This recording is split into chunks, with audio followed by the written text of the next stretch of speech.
we're a nonprofit law firm here in Minneapolis. We work with young people and adults to represent them in criminal court. We also do restorative justice work in schools and then policy advocacy at the Capitol.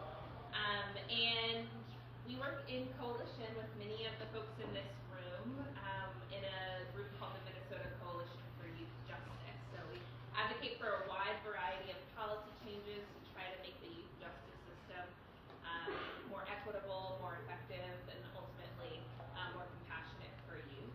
And for a while, our coalition was advocating for a bill, which we'll hear more about tonight, a bill that passed into law in 2023, which changed the way that young people could be sentenced for various crimes in Minnesota.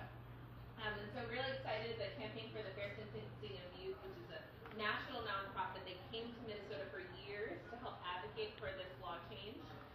And since the law got changed, they've been watching the implementation and seeing how it's been.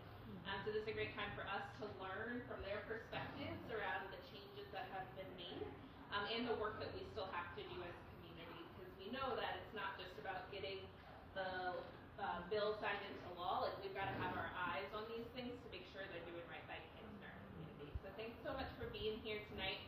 We're going to have a bit of a presentation, and then we're just going to have some time for community dialogue to digest the things that we've heard, as well as the grilled cheeses in our bellies, and to get together to think about what we want to do next.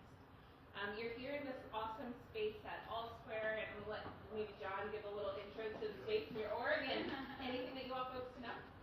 We're just so happy you're here, and our whole mission is, I think, in line with this. We're all about making sure that people are taken care of, have opportunities to live their dreams and live their successes. We just appreciate you guys being in our space tonight. Thank you. So much for having us. Thank you to Malika and the Legal Rights Center for planning with us, and also for hosting us, and for all of you for being here. We really, really appreciate it. My name is Jess Niemanner. I'm an Equal Justice Works Fellow with the Campaign for the Fair Sentencing of Youth, or CFSY. I work for CFSY, but I'm sponsored by Greenberg Traurig and Medtronic, so thanks to them as well for their support. And I'm joined by my colleague, Donnell Drink, who I will let introduce himself. Hello everyone, my name is Donnell Drink. I work for the Campaign for Fair Sentencing of Youth.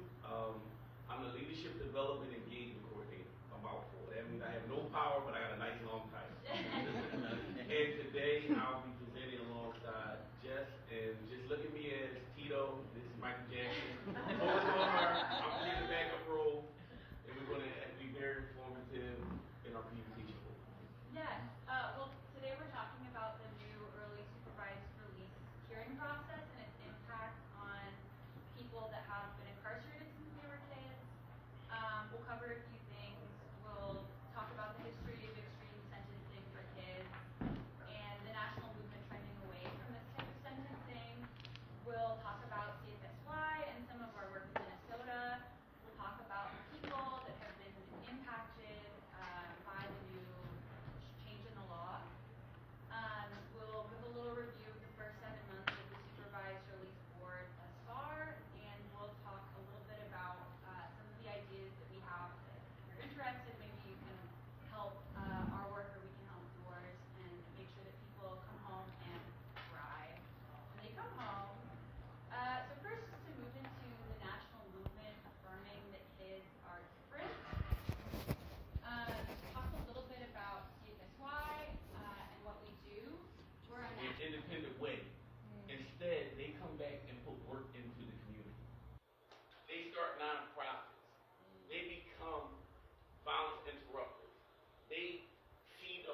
unofficial mentoring component inside the institution.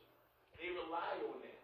Well, even more so, we always have politicians say letting people go are safe, it's not safe for the public and the community.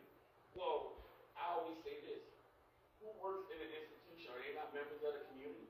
Yeah.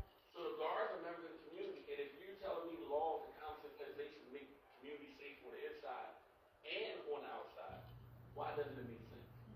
Guards say they feel a lot safer working around a bunch of people that have hope, that knowing they have an opportunity to come home. It's sad. We partner with correctional organizations. See, they supposed to be on point. That's why I normally work alone, y'all, because she's like correctional organizations. They normally say, listen, I support this. You know, so this is something that morally is right. Common sense is right.